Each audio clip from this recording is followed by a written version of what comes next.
तो हम ऐसे छोटे परिवार की भावना किताबों में होनी चाहिए, वैसे लेसन लेना होगा। नेक्स्ट, स्त्री स्त्री पुरुष समानता, స్త్రీ పురుష్ సమానత, ఇద్దరు సమానం అనే భావన ఉండాలి. నేను గొప్ప కాదు, నువ్వు గొప్ప కాదు. ఈ భావన ఇప్పుడు ఎక్కువైపోయింది ఈ జమాలో. ఇంట్లో వంట చేయట్లేదు, నేను నీకన్నా అనుకోండి, నేను ఎందుకు వంట చేయాలి? హైదరాబాద్లో సగం కేసులు ఇవే. నేను జాబ్ చేస్తున్నాను, నువ్వు జాబ్ చేస్తున్నావు, నేను ఎందుకు వంట చేయాలి, నేను ఎందుకు పిల్లలు కనాలి అంటున్నారు. ఈ కాన్సెప్ట్ ఉన్నారు. నిజమండి, మీకు బయట వెళ్ళి చూడండి వస్తాను. నేను మీకు కొనుక్కున్నా, ఎక్క తగ్గట్టే కట్నం ఇచ్చాడు కట్నం జాబ్. इसलिए बिना डौरी की शादी करना, इससे लाभ क्या है? दिल भर गाली दे सकते, ताली मार सकते, दिल भर अटैक कर सकते. मैं तो एक ही बात बोलती, उन्हें एक ही बात बोलती कि मैं खरीदी, एक ही बात बोलती मैं खरीद रही वो, तो जब क्या नहीं कर सकते, इसलिए फ्री कर लेना, दिन भर गाली दे सकते है ना. एक बात भी कोई तो पूरा हो जाएगा. क्या नहीं कर सकती, इसकी माँ रहती ना, उन्हीं डेंजर रहती. సగం కాపురాలు అత్తల వల్ల పోతుంది. అందుకని F2 సినిమా వచ్చింది. ఫోన్ వెళ్ళిపోతుంది. ఆ సినిమా చూస్తే కొందరు జీవితాలు కనబడ్డాయి నాకైతే. 10 సార్లు చూసిన ఆ సినిమా. ఆ రెడ్ లైట్ ఉంటుంది చూడండి, కరెక్ట్ అది. ఆ తమన్నా వెంకటేశ్వర అంటే అప్పుడే అమ్మ ఫోన్ చేసి రెడ్ లైట్ వెళ్ళిపోతుంది అక్కడ, అంటే సింబల్ చూపెట్టాడు దాన్ని, సింబల్ అంటాం. అంటే ఫోన్లు వచ్చినాయిగా. వంట చేసేటప్పుడు భర్త తింటే వంట ఆపేసి మరీ పోయి బెడ్రూమ్లో ఏడ్చుకుంటా ఫోన్ చేస్తుంది చాలామంది తెలుసా. ఇప్పుడున్న అమ్మాయిలు వచ్చి తీసుకోండి, వంట కూడా పూర్తి చేయదు, అది అడ్డైపోతుంది. అంత ఉంటుంది. నయం పల్లెటూరులో ఉన్నాము, బాగున్నాము. కొందరు ఇక్కడ జీవితాలు చూస్తే మీరు పరిచయం అయితే హైదరాబాద్లో తెలుసా. మా ఫ్రెండ్ ఇక్కడ సిఏ ఉన్నాడు, ఇప్పుడు టైంపాస్ కాకపోతే మేము పోయి కూర్చుంటా. నేను ఇదే కేసు మొత్తం చూస్తే మళ్ళీ అందరు కాళ్ళలో వస్తారు. అదే ऐसे है कि देखने में पैसे वाले, लेकिन उनके गुण पूरे हल्के गुण. लोग जो అత్తమామకి ఎందుకు సేవ చేయాలంటే 10 లక్షలు కట్నం ఇచ్చినాం సార్ అంటే కట్నానికి సరే ఇవ్వద్దు, ఇచ్చినాం, దానికి దీనికి ఏంటి సంబంధం? ఇప్పుడు ఇంకో దరిద్రం ఏంటంటే పెళ్లి చూపులప్పుడే మాట్లాడుతున్నాం 5 లక్షలు ఎక్కువ తీసుకోండి, కానీ పెళ్లి కాగానే అల్లుడు అమ్మాయి సింగిల్ బెడ్రూమ్లో వచ్చి ఇక్కడ ఉంటారు. ముందే అంటున్నారు. ఫ్యామిలీని ఏం చేస్తున్నారు? డివైడ్ చేస్తున్నారు. వాడు చదివిపించింది, నాన్న కష్టాల నుంచి చదివిపించాడు, కొడుకు మీద సమ్ ఎక్స్పెక్టేషన్స్, నాకు గంజి పోస్తాడని. జాబ్ వచ్చింది, మంచి జాబ్ వచ్చేసింది. వీళ్ళు గద్దలాగా వాళ్తారట. వాళ్తే అక్కడ అమ్మాయిని తీసుకొచ్చి పెళ్ళికి ముందు ఇక్కడ కొంటారు కొంప ఒకటి. ఆ కొంప ఎట్లా ఉంటుందంటే ఒక హాలు, ఒక బెడ్రూమ్, అంతే, ఒక కిచెన్. అమ్మ నాన్నలు వచ్చినా అక్కడ ఫ్రీడమ్ ఉంటుంది. ఇట్లా చాలా ఉంటుంది. విస్ఫోటన్ ఫ్యామిలీ అంటారు దీన్ని. ఏమంటారు? Nuclear families. పగిలిపోతుంది పెద్ద కుటుంబం, పెద్ద ఇది. వాడికి నానా కష్టాలు పెడతారండి. అందుకనే సాఫ్ట్వేర్ రంగంలో అన్నీ డైవర్స్ అయ్యి 2 years 3 yearsకి డైవర్స్ అని. శాలరీ ఉంటుంది కొద్దిగా, ఏమో ఎక్స్పెక్టేషన్స్ ఉంటాయి కదా. నేను చాలా చూస్తాను అంటే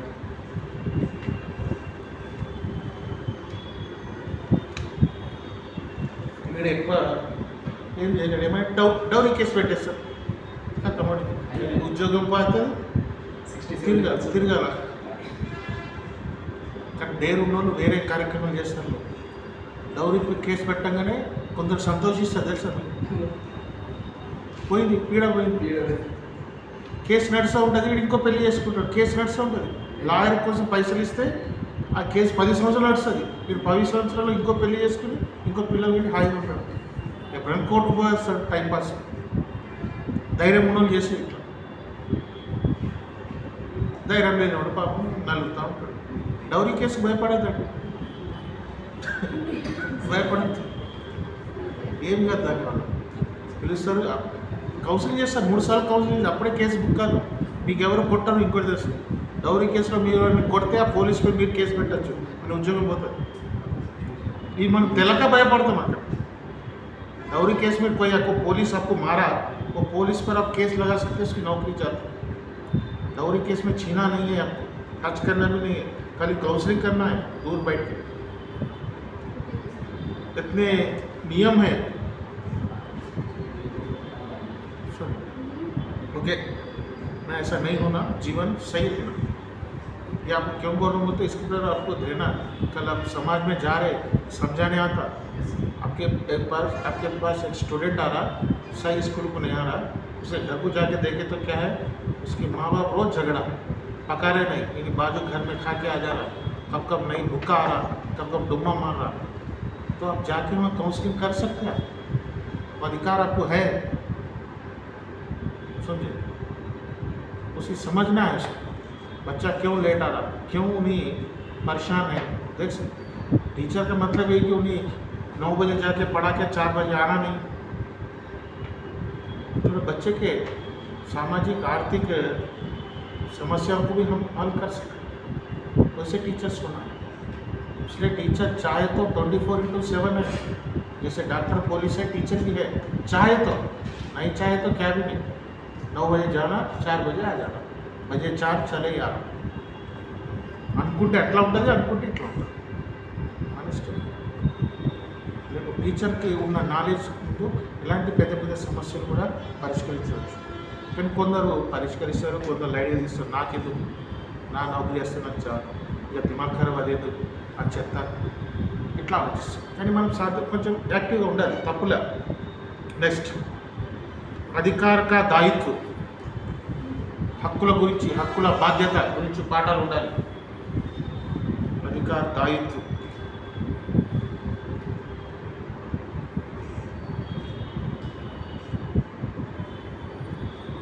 राष्ट्रीय भाषा विकास, भाषा संबंधी हिंदी, राष्ट्रीय भाषा विकास,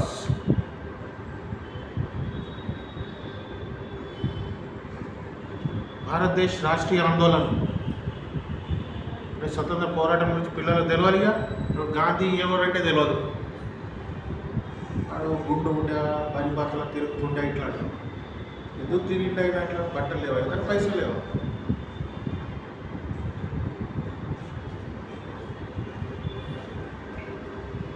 भारत देश संस्कृति, आचार, आचार विचार,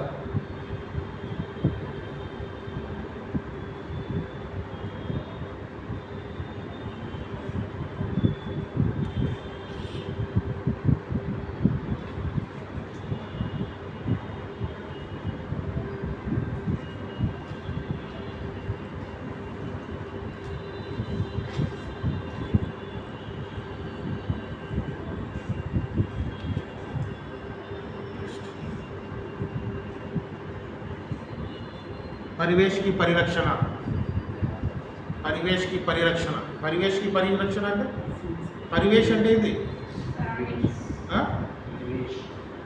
పరివేష్ అంటే ఏంది, సరౌండింగ్. ఎస్, పరిసరాలు, పరిసరాల విజ్ఞానము అనే ఒక పుస్తకం ఉండేది, మనం చిన్నప్పుడు చదివాం, సైన్స్. అంటే నీ పరిసరాల గురించి ఫస్ట్ మీకు తెలవాలా, నీ ఇంటి పక్కనే ఉంది మీకు తెలవాలా, దాన్ని తెలుసుకోవాలి, దాన్ని రక్షణ చేయాలి. ఇప్పుడు ఇంటి పక్కన నల్ల ఉందండి, పుట్టిగా వృధాగా పోతుంది, చూసుకుంటూ ఉంటారట, దాన్ని బంద్, ట్యాప్కు బంద్ కన్నా, वो भी एक है, పరివేష్ की రక్షణ बोलते हैं। నీకు కాకపోయినా వేరేలోకి సాయం అవుతుంది. మీ ఇంట్లో నీళ్ళు ఫుల్ అయిపోయినాయి, అట్లా వదిలేస్తారా, బంద్ చేయాలి. నల్ల పిల్లలకు నేర్పాలి, స్కూల్లో కూడా నేర్పిస్తారు. అంటే చిన్నతనం నుంచే వాడికి పరివేష్ की రక్షణ, समाज का रक्षण, संस्कृति की रक्षण, संस्कृति का रेस्पेक्ट, ये दिलाना है बच्चों को। आपके बच्चों को नहीं है, आपके जो भी बच्चे हैं नहीं है, वो काम ले जाके डाल दे रहे, हॉस्टलों में डाल दे रहे, नहीं तो ये पागल दवाखाने है ना श्री चैतन्य नारायण उसमें डाल दे रहे। उसमें क्या भी नहीं सिखाते, देखिए पढ़ो पढ़ो पढ़ो पढ़ो पढ़ो।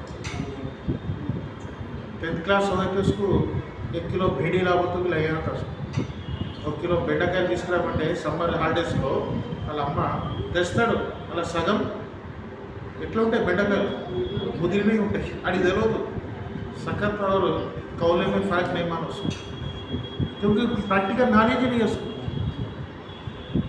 उसको भेड़ी का सालन मानो, लेकिन भेड़ी कैसी है तो टेस्ट होती, कैसी लाना नहीं मानो मार्केट से। वो जो गवर्नमेंट स्कूल पढ़े वाला लाता हूँ, 1 से 4 दुकान घूमकर लाता। ये डम्मी रहते हैं बच्चे, डम्मी रहते, क्या भी नहीं पढ़ता। और कुछ माँ बाप ऐसे है कि उसको 5th क्लास से हॉस्टल में डाल देता। 5th क्लास का उसका आयु कितना रहता, 10 साल 11 साल से, जब भी हॉस्टल में डाले। अब उन्हें वैसे ऐसा तैयार होता कि एकदम दृढ़, उसको फीलिंग्स नहीं रहते। ఆప్యాయత ఉండదు వాడికి, అమ్మ నాకు ఎందుకు వాడు నీ దగ్గర లేడు ऐसे चलो। अब लास्ट को भी समाज को हानिकारक बनता, फीलिंग्स नहीं रहते उसको। माँ बाप, माँ मर गए तो भी नहीं आता, सही माँ हॉस्टल में है आया, उसको रिस्पेक्ट करता हूँ, उन्हें उसको नहलाई धुलाई खाना दी। इसलिए बच्चों को खुद हम घर में रखना, हम जाना सिटी, उसके पास रहना, सिटी का जाने का आया तो हम वहाँ रूम में रहना, क्या भी नहीं होता। डाल दे रहे जेल में, डाल दे रहे। अपने बच्चों को अपने देखने जाने क्यों नहीं, 1 घंटा बैठो बोलता, 1 घंटा बैठो बोलता। మన పిల్లలు మనం చూడడానికి వెళ్తే 1 గంట కూర్చోండి సార్, కొన్ని అమ్మ పైసలు ఇచ్చిన మనమే, అది వాడు తప్పు కాదు, మన తప్పు। నేను మొన్న మా అమ్మాయికి అడ్మిషన్ చేసిన, ఒక్కటే కండిషన్, నేను ఎప్పుడైనా వస్తే నాకు లోపల పంపాలి, అప్పుడే అడ్మిషన్ ఇస్తాను। ఆలోచించి నాకు చెప్పండి అన్న, 2 రోజులకు ఫోన్ చేసి సరే సార్ అన్నాడు। ऐसा नहीं रहता हूँ। कब मैंने जब मैं जाता हूँ तो दिन में गए, बच्ची को बाहर लाए, थोड़ा घुमाए, होटल में खाना खाते, प्यार बात करें, उसका एक फीलिंग रहता घर के जैसा। ऑफकोर्स हॉस्टल में रखने की परिस्थिति आई तो वो हॉस्टल में ऐसे रहना घर के जैसे। और సండే ఒకటే రోజు రామంటాం, నేను వారంలో 3 సార్లు పోయేవాడిని। మా ఊరు నుంచి 30 కిలోమీటర్స్ తప్పక వేయాల్సి వచ్చింది। అక్కడ మావిడ స్కూల్కి వెళ్తుంది, నేను ఇటు హైదరాబాద్ అంటే 2 ఇయర్స్ ఇట్లా అయిపోతుంది, 1 ఇయర్ అయిపోయింది కూడా, నెక్స్ట్ ఇయర్। उनको माहौल ऐसा देना कि मैं अकेली हूँ, हॉस्टल में हूँ, ऐसा दिखना उसको बस। ओके राइट, ये आपको 1996 शिक्षा नीति के बारे में, इसका इंट्रोडक्शन और 10+2 के लिए शिक्षा रूप को देश भर दृढ़ बनाओ बोले नो, कॉमन सिलेबस बोले नो, समझे, और शिक्षा को पूंजी के रूप में बोले, इंपॉर्टेंट बात है।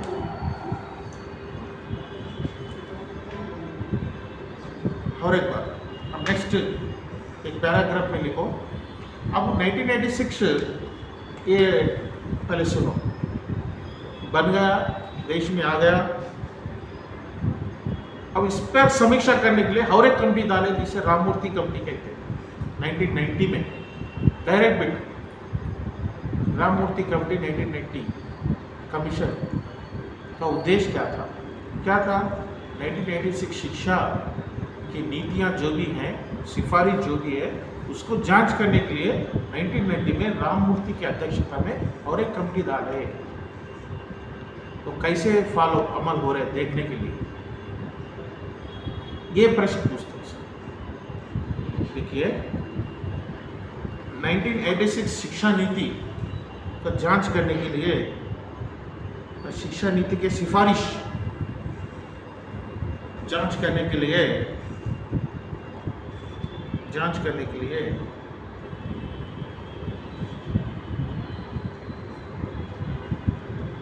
1990 में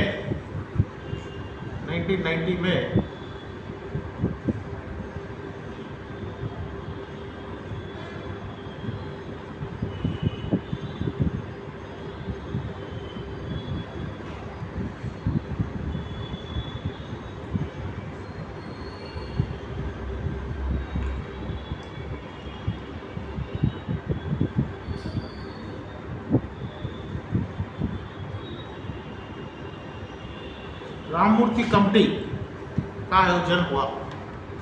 राममूर्ति कमेटी का आयोजन हुआ।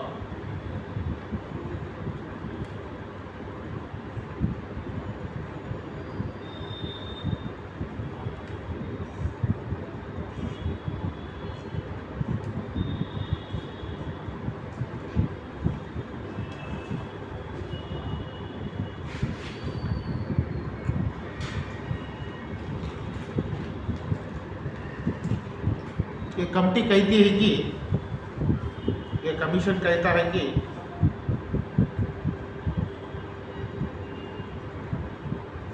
मानव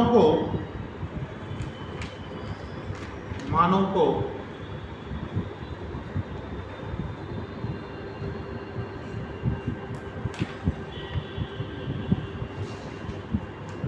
राष्ट्रीय स्रोत जातीय वनरू राष्ट्रीय स्रोत और लाभदायक संपत्ति के रूप में ना देखना। మనిషిని మనిషిలా చూడాలి, ఇది ఒక ఆస్తి, ఇది ఒక మన వనరుగా చూడకూడదని చెప్పాడు। लाभदायक संपत्ति के रूप में ना देखना।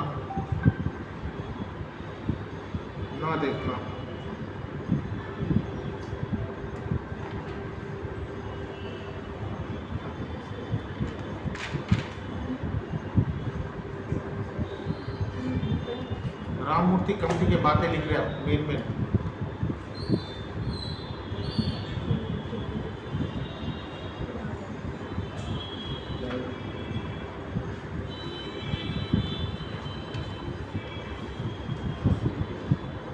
नवोदय पाठशालाओं का दायित्व 1986 शिक्षा प्रणाली में नवोदय भी आ गए।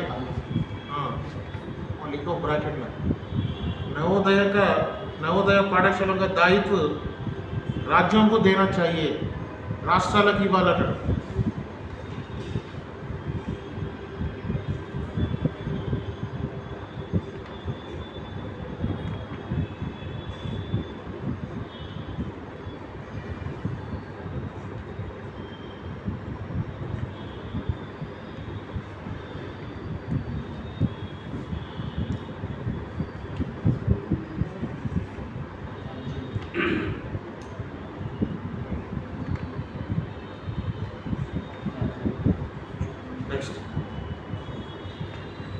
पाठशाला बिना पाठशाला के आवास प्रांतों में आवास అంటే తెలుసా తాండాలు आवास प्रांतों में शिक्षा कार्मी इन्होंने काम रायणी शिक्षा कार्मी के नाम से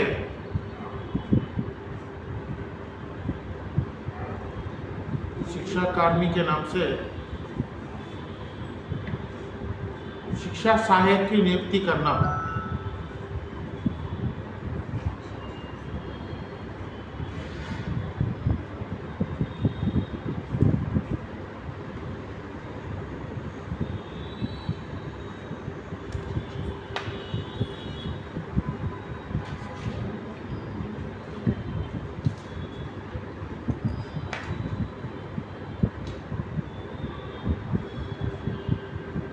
పాఠశాల లేని ఆవాస్ ప్రాంతం అంటే ఏంది, తాండాలు ఉంటాయి కదా, అక్కడ ఒక వ్యక్తిని నియమించాలి। ఆ వ్యక్తిని ఏమన్నారు, शिक्षा कार्मी।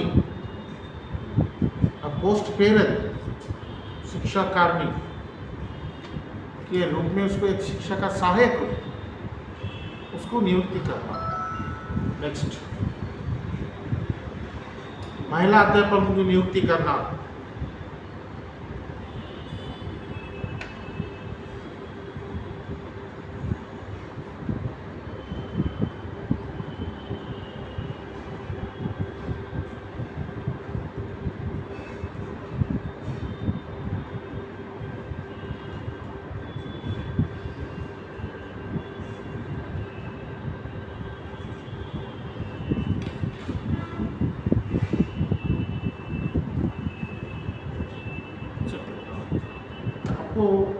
चंद्रबाबू नायडू फर्स्ट सीएम कब हुआ मालूम? नहीं मालूम। 1995 में हुआ। 1995 जब वो 95 में अपने मामू को धोखा देके पूरे एमएलए को खरीद कर होटल में वाइसराय होटल में मीटिंग लगा करा मालूम स्टोरी सुनिए। उन्हें जब 94 में लक्ष्मी पार्वती की शादी कर लिया, शासन पूरा एक औरत के हाथ में जा रहा, ये पसंद नहीं था, टीडीपी पार्टी पूरी डूब जा रही। वो तो ये क्या करा, रात रात पूरे एमएलए को खरीद के इन्हीं पक्ष नेता के रूप में गवर्नर के पास गए। कृष्णाकांत गवर्नर था, जब दूसरे दिन सीएम अनाउंस करे इसको 95 में सीएम होगा। तो बुढ़े को कोने में डाल के लक्ष्मी पार्वती धीरे थोड़ा टीडीपी में एक्टिव हो रही थी। वो पसंद नहीं था चतुर्वेदी, क्योंकि टीडीपी पार्टी जब एक कांग्रेस के बाद टीडीपी पार्टी थी तेलंगाना में, डूब जाती बोल के, क्योंकि लक्ष्मी पार्वती रिलेटेड लेडी थी, पढ़ी थी, अच्छी एमए करी नहीं, लेकिन शासन संबंधी नॉलेज नहीं था उसको, नॉलेज नहीं था उसको, एक पार्टी को संभालने के तरह था, उसलिए वो नहीं था। तो 95 में होते ही उन्हें इमिडिएटली बड़े बड़े डीएससी डाला जरूरी, जब भी टीचर उनका डीएडी का वैल्यू बढ़ गया। उसका कारण 1986 शिक्षा प्रणाली, क्योंकि शिक्षा प्रणाली ये कहती है कि हर आवास में प्राथमिक पाठशाला में, हर 4 किलोमीटर में माध्यमिक यूपीएस होना, हर 8 किलोमीटर में हाई स्कूल होना। वो बच्चे पहले स्कूलों बनाओ बोले, पहले टीचरों की नियुक्ति करो बोले, जब बच्चे आते, इसलिए फटाफट ओबीबी कार्यक्रम आ गया। जब स्कूल बिल्डिंग का टीचरों की नियुक्ति, जब निजामाबाद हमारे डिस्ट्रिक्ट में 150 पोस्ट डाले हिंदी के, एलपी स्कूल मिला के 150 पोस्ट डाले। फॉर्म्स कितने हैं मालूम? ओनली 90 फॉर्म्स आए, 90 వచ్చినాయి అప్లికేషన్స్,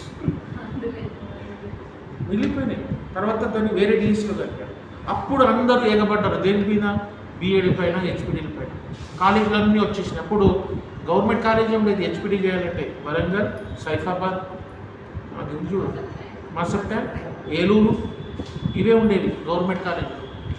చంద్రబాబు ఏం చేశాడు, దీన్ని సరళీకృతం చేశాడు, ప్రైవేట్ వాళ్ళకి అప్పచెప్పాడు. గవర్నమెంట్ కౌన్సిల్ ద్వారా సగం సీట్లు మీరు అమ్ముకోండి, మేనేజ్మెంట్ కోటా. అప్పుడు ఈ అన్ని లంగా జరిగినాయి. ఈ విద్వాంలో కూర్చొని ఎస్సీఆర్టీతో కుమ్మకై దీని వెనక ఇది స్టోరీ. ये 1886 प्रणाली आने से कहा गया कि पूरे स्कूलों को डेवलप करो बोले, पैसा फुल बिल्डिंग में। जब टीचरों कम है तो फटाफट रिक्रूटमेंट हुआ, पूरे हवले बिले सब टीचर हो गए। जब वो टीचर आप लाख रुपए उठा रहे, जबकि टीचर्स जिसको पढ़ना लिखना भी नहीं आता। अब देखो 150 पोस्टों को 90 एप्लीकेशन आए, तो सबको नौकरी आई वहाँ। उसमें 100 अच्छे रहते, कुछ हौले भी रहते, समझे। अब हिंदी टीचर सबसे हौला रहता, तो उसके नाम को कौन नहीं, कौन सा अधिकारी भी नहीं आता, क्योंकि अधिकारी को हिंदी आना ना। अमो अंदर जोली बोला हिंदी वाली जोली, लीडिंग हिंदी रहा फर्स्ट, तो वैसी उसकी नौकरी हो जाती है। वो कबीर दास, रहीम दास, तुलसीदास, कबीर, ये बोलते उसकी रिटायरमेंट हो जाती है। कहाँ भी नहीं जाता, कौन सी मीटिंग में नहीं जाता, पीछे वैसे भाग जाता, बस पीछे दीवार से भाग जाता। हिंदी टीचर अजीब रहते, जबकि हिंदी टीचर अब थोड़ा ओके, जबकि हिंदी टीचर बहुत अजीब पीछे रहते थे, क्या कुछ भी नहीं आता, क्योंकि उन्हें डिग्री नहीं पढ़े, नहीं इंटर पढ़े गए। तो बाकी के टीचर इंटर डिग्री पढ़ के बीएड करके गए, नहीं शॉर्टकट में गया है, सब ऐसा होता। ये बूम आया था जब चंद्रबाबू नायडू, इंजीनियरिंग को बूम आया था, इंजीनियरिंग कॉलेज यहाँ पूरे आ गए डिस्ट्रिक्ट को। ये इसका बदौलत 1996 शिक्षा प्रणाली। और कंपलसरी प्राइमरी स्कूल में एक जेंट्स टीचर, एक लेडी टीचर कंपलसरी ना बोला, जो ये वो बोले महिला अध्यापक की नियुक्ति होना बोला। क्यों दोनों, क्यों क्या करने वाले दोनों, एक महिला टीचर, एक क्योंकि छोटे बच्चों की जो महिला देख सकती है पुरुष नहीं देख सकता। बच्चे आते हैं क्योंकि महिला टीचर माँ रहती, माँ का प्यार देती है। अब ये देखो माँ का प्यार ऐसा आता है। पुरुष टीचर को उतना दम, उतनी ताकत नहीं रहती। हाँ चलो बैठो। पुरुष टीचर को उतना पेशेंस नहीं रहता। पोटा रोया रोया देख देख के फायर में भी नहीं मारता। अपने कुछ यूरिन बीरिन करे गुस्सा था। चल बोल अब लेडी टीचर तो ओपी का तो होती है इंట్లో అదే పని కదా ఇక్కడ కూడా అదే పని అదే శుభ్రత పరిశుభ్రత ऐसे इसलिए ये ऐसे बनाए प्राइमरी टीचर। अब बाहर के कुछ काम आए पुरुष देख लेता, मीटिंग आते जैसे कुछ रहते ना एम ऑफिस में जाना। इसलिए जब टीचर्स भी बहुत आ गए, BEd SPD करके फील्ड में आ गए, सबको नौकरी आई। मैंने टीचर अब जब 3 DSC ऐसी थे कि चंद्रबाबू नायडू के evergreen DSC, no court case, no paper रंग, क्वालिटी। कड़ियम से था जब विद्याशाखा मंत्री, ऐसा अब पूरा एक एग्जाम लगा तो उसमें दुनिया की गलतियाँ। बस कांस्टेबल एग्जाम हुआ ना, 22 गलतियाँ, 22 गलतियाँ। तो पेपर कौन तैयार करे, अपन तैयार करें तो भी थोड़ा अच्छा रहता। 22 गलतियाँ तो नाटे जो कोड हो गए, वो गए, ये गए ऐसा। हाँ नेक्स्ट, अब राममूर्ति कमेटी 1886 को जांच करने के लिए कौन सी कमेटी आई? अब राममूर्ति कमेटी की सिफारिशों को सर्च करने के लिए जनार्दन रेड्डी कमेटी आई। लिखो राममूर्ति कमेटी सिफारिशों को, थोड़ा गैप देके लिखो, एक ही जगह लिखा दे रहा हूँ सब मैं। हाँ हाँ, राममूर्ति कमेटी की जांच करने के लिए 1991 में यही से प्रश्न आते हैं। 1991 में एन जनार्दन रेड्डी कमेटी आई है। 1991 जनार्दन रेड्डी अपना मुख्यमंत्री था ही नहीं, कांग्रेस का। नेदुरमल्ली जनार्दन रेड्डी इसकी जो विद्याशाखा मंत्री थी 2004 में जब YS मुख्यमंत्री हुआ ना, विजयलक्ष्मी। N Janardhan Reddy committee 1991।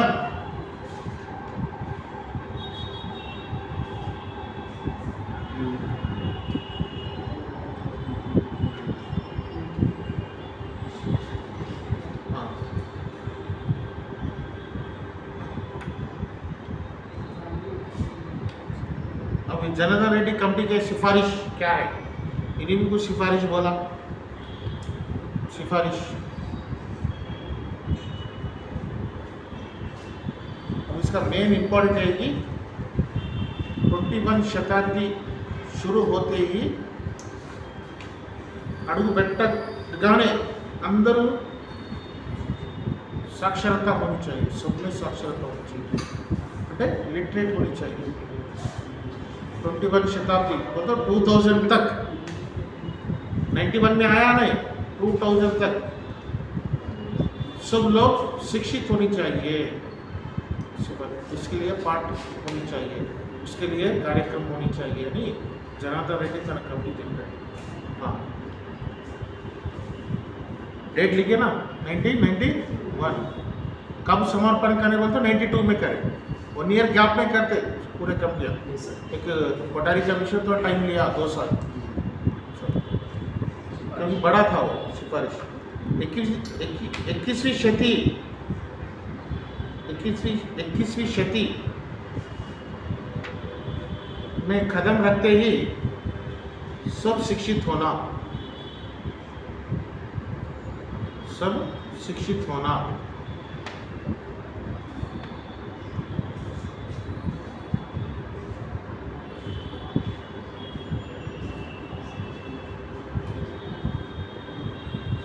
14 वर्ष के बालकों को निःशुल्क अनिवार्य शिक्षा होनी चाहिए।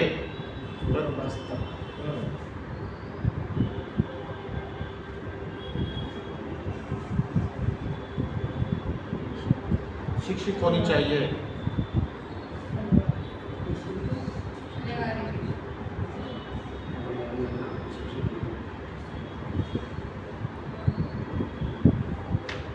हर एक राज्य में उच्च शिक्षा मंडलियों की स्थापना करना, हायर एजुकेशन बोर्ड, हर एक राज्य में उच्च शिक्षा मंडली का स्थापना करना, हायर एजुकेशन।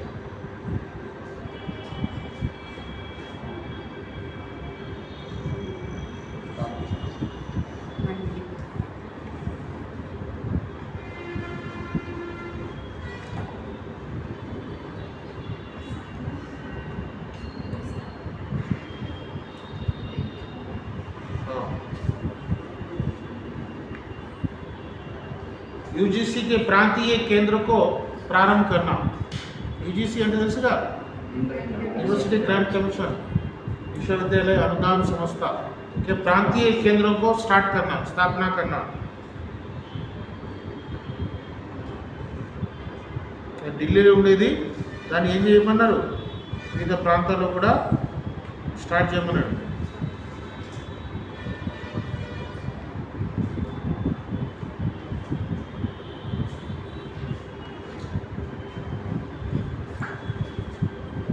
आंगनवाड़ी टीचरों को प्रशिक्षण देना।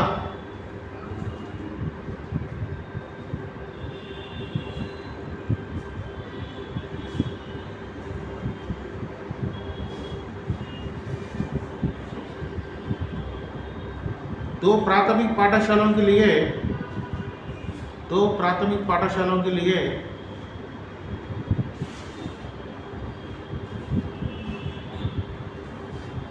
एक उच्च प्राथमिक पाठशाला होनी चाहिए। एक उच्च प्राथमिक पाठशाला होनी चाहिए అంటే రెండు ప్రైమరీ స్కూళ్ళకు ఒకటి అప్పర్ ప్రైమరీ స్కూల్ ఉండాలి కలిపి ఆనే।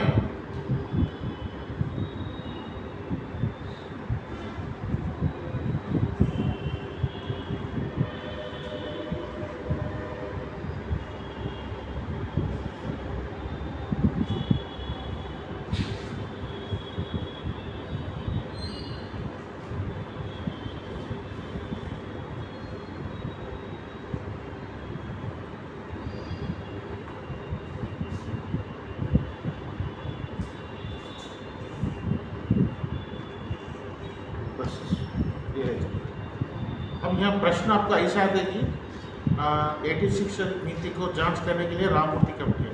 राममूर्ति की सिफारिश जांच करने के लिए ये उसको भी करी, इसको दो को भी करी, 1986 को भी करी जनार्दन रेड्डी कमेटी। ये इम्पोर्टेंट है, ऐसा पढ़ो, इसको ज़्यादा डीप में ना पढ़ो, ऐसा पढ़ो। चलिए अब लास्ट आपको एक कंपनी है जिसे हम क्या कहते हैं, मोस्ट इम्पोर्टेंट, यशपाल कंपनी। कहीं की है यशपाल कंपनी? यशपाल कंपनी कहीं की है? एक प्रोफेसर थे यशपाल, बाद में no right to child act में भी आए। यशपाल कंपनी का काम क्या था? 1992 में आया है, जब क्या कांग्रेस सरकार थी, जब पी नरसिंहराव मुख्यमंत्री था, जब वो राजीव गांधी की हत्या हुई तो राज्यसभा में एक R.K. नारायण बोल के एक राज्यसभा में एक सदस्य था, अपोजिट सदस्य था। आके बोला कि एक स्कूल बच्चे का बैग ही लाया, वो बच्चा था प्राइमरी एजुकेशन। उन्हें बोला प्राइमरी बच्चे को इतने किताबों जरूरत है क्या? उसका बैग ऐसा है कि उन्हें खुद ऐसा हो जा रहा, उन्हें चलने नहीं आ रहा, उसको उसकी कमर की रीढ़ की हड्डी टेढ़ी हो रही, उतना అవసరం అంతా అని ఆ బ్యాగ్ తీసుకొచ్చి పుస్తకాలు మొత్తం రాజ్యసభలో పడేసాడట। ఈ సంఘటన బయట ఇలా देखो जी, బాతే మत करो। ఈ సంఘటన చూసి ప్రభుత్వం కూడా కొంచెం దీనిపై సీరియస్ చేసి దీనిపై కమిటీ వేయాలి, స్కూల్ బ్యాగ్ లాగా కమిటీ बिना बार भार అంటే ఏంటి? बरू बिना भार की शिक्षा कैसे? इस पर कमेटी डाले, इसका जांच करके रिपोर्ट दे बोले। ये 1992 में कमेटी डाले, प्रोफेसर यशपाल की अध्यक्षता में बिना भार की शक्ति బ్యాగుల బరువు తగ్గించడానికి ఈ कमेटी వచ్చిందండి। 92 में आई, 93 में अपना प्रतिवेदन समर्पित करें। तो प्रतिवेदन में ये कहा गया है कि प्राइमरी एजुकेशन में ये होमवर्क होंगे, पढ़ाई होंगे, असल किताबें నొక్కబోలే ఇప్పుడు ఇంతే ఉంది। సెకండ్ క్లాస్ చదవడానికి ఇన్ని నోట్స్ ఇప్పుడు కూడా ఉన్నాయి, ఇప్పుడు ఉన్నాయి। స్కూల్లో అమ్మకూడదంటే వాళ్ళే స్కూల్ పక్కన ఇంకో రూమ్ తీసుకుని ఆడ అమ్ముతున్నారు। స్కూల్లో అమ్మకచ్చినాం। గవర్నమెంట్ ఏం చేస్తుందంటే కొన్ని రూల్స్ పాస్ చేస్తుంది, దాన్ని ఎలా అమలు అవుతున్నాయి దాన్ని చూడదు। స్కూల్లో అమ్మద్దని వదిలేసారు, అదేది గోడ పక్కన ఇంకో దుకాణం పెట్టి ఇక్కడ నుంచి అక్కడ ఏమవుతుంది? పాస్ బిల్లు ఎట్లా పాస్ చేయాలంటే ఈ స్కూల్ కాదు చుట్టుపక్కల అమ్మద్దు, ఒకవేళ అమ్మితే అక్కడనే పెట్రోల్ పోసి కాల్ చేస్తామని చెప్పాలి। అప్పుడు ఎవడు అమ్మడాలి అట్లా। स्कूल में नहीं बेचते मतलब फॉर स्कूल के अपोजिट और ऐसा बोल रहे कि कंपल्सरी लेना पैसे लेना, पैसे से लेंगे तो मान लीजिए। अब अपने माँ बाप ऐसा उनकी बातों से थर थर थर काँपते पैसे नहीं तो बागी करके लेते, कुछ भी नहीं होता। तो नोट से नहीं लिए तो किताबें नहीं थे, कुछ भी नहीं। तो 5th क्लास तक पढ़ाते क्या हो ये बोलो, क्या नहीं पढ़ाते? ABCD EFGS ये पढ़ाते। LKG UKG में क्या पढ़ाते जी? क्या पढ़े तुम? कौन सी कक्षा तुम? और देखो अभी तो LKG UKG पढ़ा है तो मत दादी होंगे पैसे से क्या पढ़ा है? बहुत जेड तक आता उसको फिर दोहराते, उसको कहता कि ये माँ बाप को भी ये होना कि स्कूल जाना, घर में नहीं रहना। किरकिरी कई को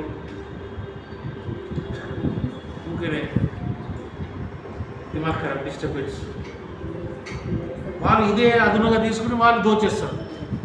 LKGకు 20,000 UKGకు 20,000 ఏం చెప్పాలి? बच्चे को रख लो 5 साल तक अपने घर में रखो, आपको शिक्षा दो उसमें, वैसे बच्चे अच्छे तैयार होते हैं, मैच्योरिटी की लेवल अच्छे होता है। तो मेरे 2 बच्चों को 5 साल में था, 5 साल 1 महीना कितना भी बोलो LKG नहीं UKG नहीं लेना तो लो नहीं तो नहीं।